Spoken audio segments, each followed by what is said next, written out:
कधीच नाही चुकणार तुमचे फेवरेट टीव्ही शोज झी5 सोबत, तेही एकदम फ्री. लागला का? बोल की बोल. नाही काय लागला पत्ता? अरे इतकं शोधलं थोरल्या सरकारांना, त्यांचा कुठेच थांग पत्ता लागत नाहीये. कुणीकडे जाऊन बसल्यात आईसाहेब, काहीच कळणार रे. त्या इन्स्पेक्टरला बी फोन केला तुम्ही आता. काय म्हणाले ते? काय ते सिस्टीम लावल्या कामाला, सिस्टीम लावल्या, कुणीकडे लावल्या काय माहिती. तुम्ही काय काळजी करू नका. अरे काय मग आता काय करायचं? असं वाटते कवा कवा काकत कळसन गावाला वळसा असं व्हायला नको. म्हणजे अरे काय झालं, परवा मास्तरीनबाई मला म्हणले की त्यासनी कोणतरी आईसाहेबांनी बाई एक दिसली म्हणून उभी परत नंतर ते असं बी म्हणल्या की त्या आईसाहेब नव्हत्या. अरे पण असं कसं होऊ शकतं? म्हणजे आईसाहेब जर कोल्हापुरात असत्या तर त्या तुला येऊन भेटल्या असत्या. हां, मी बी त्यासनी तेच म्हणलं.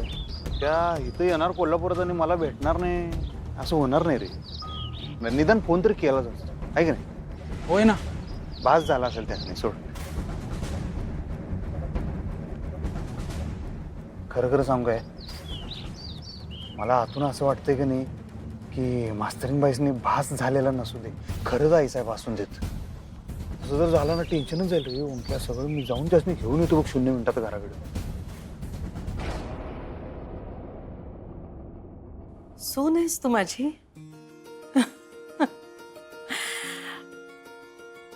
इतकी वर्ष झाली.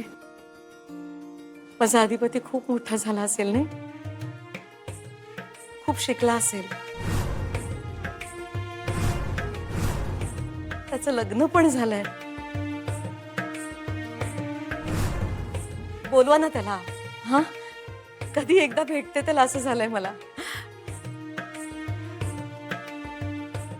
काय करतो तो? हा, खूप शिकला असेल ना. म्हणजे एखादा मोठा ऑफिसर वगैरे झाला असेल. मला खात्री आहे. हा, तुम्ही आपलं स्वप्न पूर्ण केलंत ना. चारू, चारू मला माफ कर. मी तुझं स्वप्न पूर्ण नाही करू शकलो आणि त्याचाच खूप त्रास होत होता मला.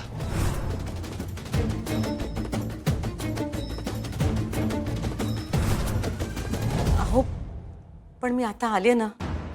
तुम्ही स्वप्न पूर्ण करू शकला नाहीत, काळजी नका करू. मला माहिती आहे त्यामागे नक्की काहीतरी कारण असेल, पण ते स्वप्न आपल्या दोघांचं होतं. आपण दोघं मिळून ते स्वप्न पूर्ण करू. काळजी नका करू. अहो, इतक्या वर्षांच्या गोष्टी आहेत. मला तुमच्याकडनं खूप ऐकायचंय, मलाही तुम्हाला खूप सांगायचंय. पण त्याआधी मला माझ्या लेकाला भेटायचं, माझ्या अधिपतीला भेटायचं. अक्षरा, बोलव ना. मी त्याला कधी एकदा भेटते असं झालंय. प्लीज कुणीतरी बोलवा ना अधिपतीला. हो हो, मी बोलवते त्यांना नंतर. पण मॅडम प्लीज तुम्ही आता आराम करा. हां, नाही ग, मला आता त्याला भेटल्याशिवाय चैन नाही पडायची. हो हो, मी बोलवते. मी म्हटलं ना तुम्हाला बोलवते म्हणून.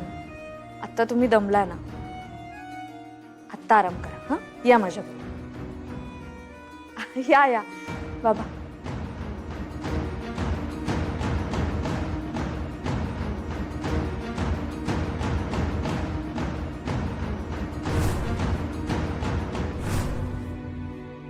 खूप बोलायचंय मला तुझ्याशी अक्षरा. बोलूया ना मॅडम, पण आत्ता आराम करता का? हवं तर माझ्या खोलीत बसा.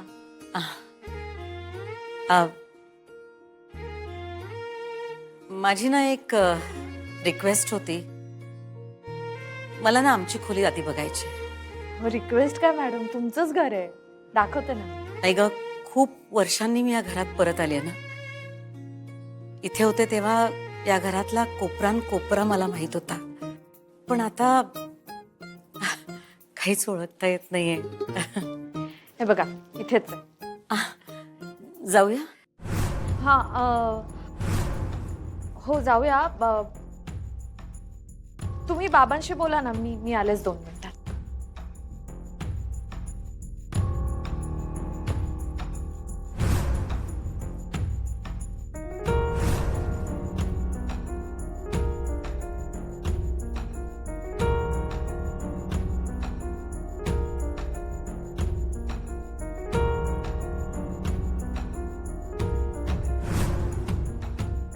हार बघितला असता तर काय वाटलं असतं मॅडमना? आपल्या घरातला ओलावा, इथली माया, या वास्तूमध्ये खूप जाणवतंय. किती वर्षांनी मी परत आले नाही. सगळ्या आठवणी दाटून आल्यात. तुमच्या आठवणी, आपल्या लेकाच्या आठवणी. एक सांगू का तुम्हाला, पण तुम्ही सून मात्र अगदी छान निवडलेत. हं, म्हणजे कोणत्याही सासूला जर विचारलं की सून कशी असावी तर अक्षरा हेच नाव घे. खूप गुणाची मुलगी आहे. बरोबर आहे तुझं. आपलं नशीब चांगलं, अधिपतीचं नशीब चांगलं म्हणून अशी बायको मिळाली अधिपतीला.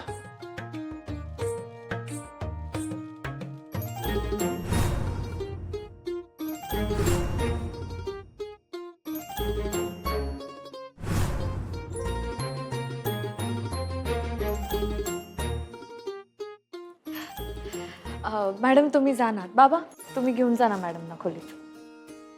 मी आलेच. हा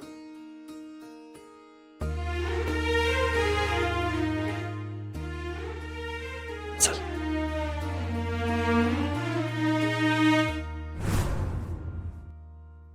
आते, अगं तू बी काय बी बोलली नाहीस ग तिला. कोण कुठली बाई आणून ठेवल्या घरात आणि ती म्हणा चारुलता हाय. मग तू मला सांग, इतकी वर्ष ती कुठं होती? ही का नाही कोण तर दुसरीच बाई असेल आणि ती म्हणते मॅच हाय ती. हे समजा खरं आहे हे कशावरनं सांग बरं तू.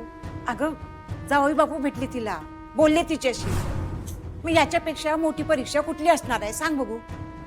अगं त्यासनी पटलं या म्हणताना खरंच असणार आहे. आता खरं नसलं तर हे समजा त्यांनी मान्य केलंच नसतं ना. व अगं मग प्रश्न ह्यो राहतोय का ताई कुठं आहे मग? भाई की मला बी तोच प्रश्न पडलाय. अगं मग तो प्रश्न सोडवाय पाहिजे का नाही? कारण इकडे जर ताई नसेल का नाही तर आपल्याला कोण काळ कुत्रा बी विचारणार नाही ग. तू जरा थांब बघू. समधीकडे उगा बोंबाबोंब करत बसू नकोस. तुला कोण काय बोललं काय? अगं कोण कशाला काय बोलाय पाहिजे आत्ते. अगं ती बाई आले का नाही घरात, आता ती का नाही जम बसवणार स्वतःचा आणि आपल्याला घराबाहेर काढणार. बघ तू. कुणी कुणाला घराबाहेर काढत नाही. तू जरा गप्प बस. मी बोलते सुनबाईशी. बोलच तू. कारण तीच घेऊन आले ना तिला इथं. आणि तिलाच कशी नेमकी सापडली ग? मला तर वाटलंय ना तिनं चांगलं तिला पडवून आणलं असणार म्हणून ते मोठ्या मालकासनी खरं वाटलं असणार. हा म्हणजे बघ, या अक्षदाने तिला समजा सांगितलं असेल मोठ्या मालकांकडनं काढून, आणि ह्या बाईनं मोठ्या मालकांना समजा सांगितलं असेल. ए गपकी नको उगा डोकं चालवू. ए घोड्या पुढे चालते तुझी अक्कल. जावा जावा तुमच्या खोलीत जावा. मी बोलते सुनबाईशी. अगं आत्ते ऐकून तर घे. चल ग मम्मी. आ, चल मम्मी मोठे. आई अंबाबाई काय तुझ्या मनात? हे समजा चांगलं आहे का वाईट आहे काय बी माहित नाही बघ. तूच आता यातून मार्ग काढ बाई.